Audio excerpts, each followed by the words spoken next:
So I guess all of us heard about Steve Smith's injury.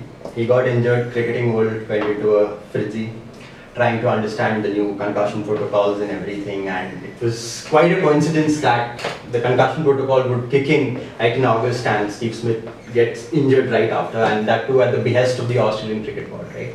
So I guess this sets up a good background for us to discuss as to concussion in sports in general, and specifically Cricket Australia would want certain protocols in place after the death of Philip Hughes around 4 or 5 years ago, right? Yeah. So, I mean, all of us know what happened. Jofra Archer's fiery delivery hit Stephen Smith on the head, on the neck rather, and he actually fell down on the ground, and a lot of people, you could see the concern on the faces of the players who rushed to tend to him, and because of what happened 4 or 5 years ago to Philip Hughes, like I said. So, like, this is the background, and the most interesting part, or the point which draws, I guess, everyone's attention is how Stephen Smith was allowed to come back to the field. He played for an hour again, scored 90 odd runs, and then when he went back, he was declared unfit, and on the 5th day, the concussion sub came in to replace him, right?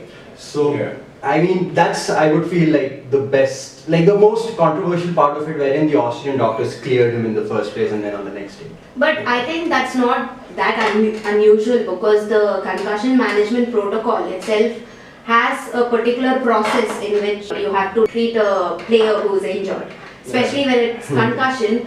The onset of late or delayed symptoms or injury effects is seen, and because of that, I wouldn't say it's very controversial, but then just like the players, the team's doctor did rush to the field, and he did an initial assessment as per the ICC concussion management guidelines, and I think they did seem to clear him for playing further. But then later on, because of the delayed onset of symptoms, he had to be stopped from playing. See, that's something which I think that risk there in almost every sport. You probably would have seen in football where a player gets hit on his head with the football or clashes into another player. And there have been instances where their vision is blurry, and they're feeling dizziness, etc. So which is why a medical practitioner would go there. And there's a particular assessment. I think what Priya was trying to also talk about was this SCAT5 test. So essentially what SCAT5 is, Sports Concussion Assessment Tool. So it's a assessment tool which essentially is like a blueprint which is followed by most of the sporting bodies in order to check for signs or traces of concussion. So there are different ways. I mean, depending on how bad or how mild the impact etc. was. So there are different ways in which they conduct the test. So one is obviously they go there and looking at the state of the situation of the player, the medical practitioner, they have like an assessment set of questions saying that, do you know where we are? Do you know where we are playing the test match? Where were we 3 days back? So stuff like that, trying to check his memory and to see if they are in their consciousness, or there are other tests which involves like saying the months in reverse or the numbers in reverse. Okay. So there are different tests involved. So, but this is something which has been mentioned in the ICC Concussion Protocol, where they have specifically mentioned that SCAT5 is the assessment tool which is being used. Okay. Now, I mean, just carrying on Mahit, but I understand what you're saying, that there are certain protocols are in place by the ICC as to how to determine whether a person is fit to play or not.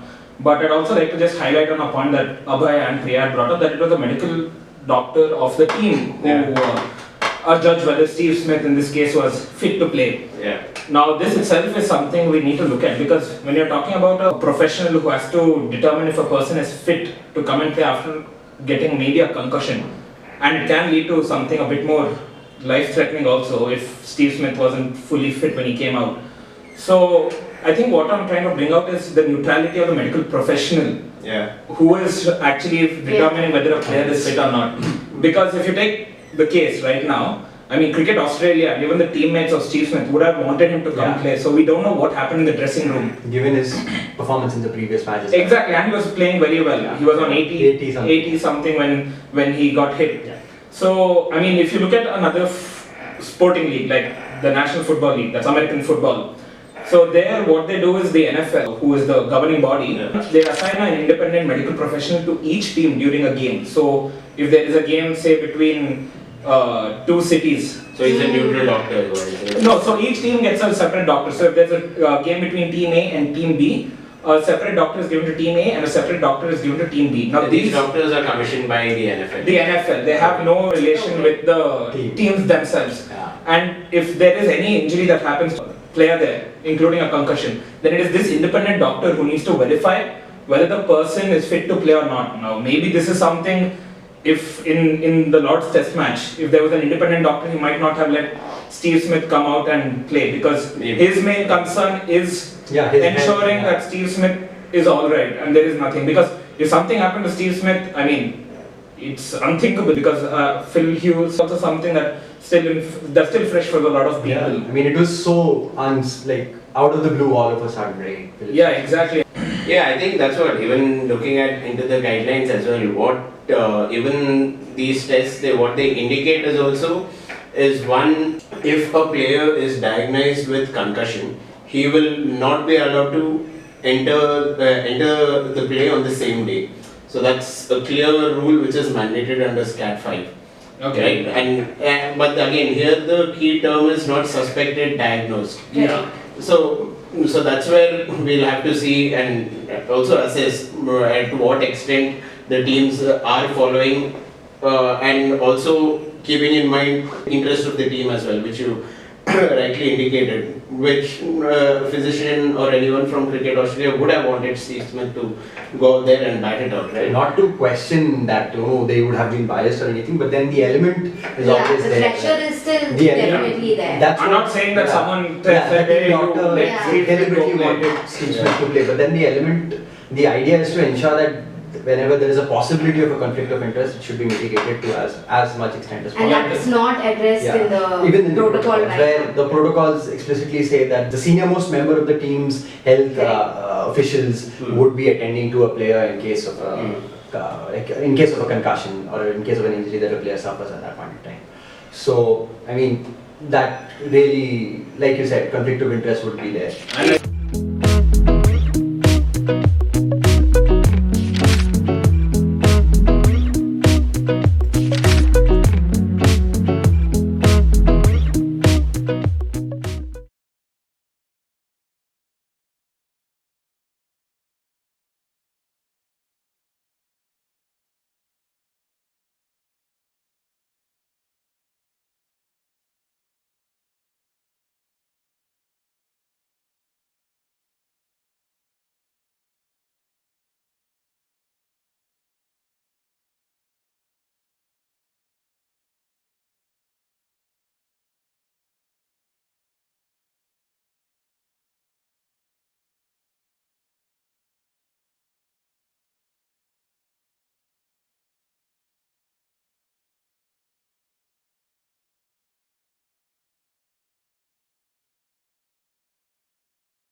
you.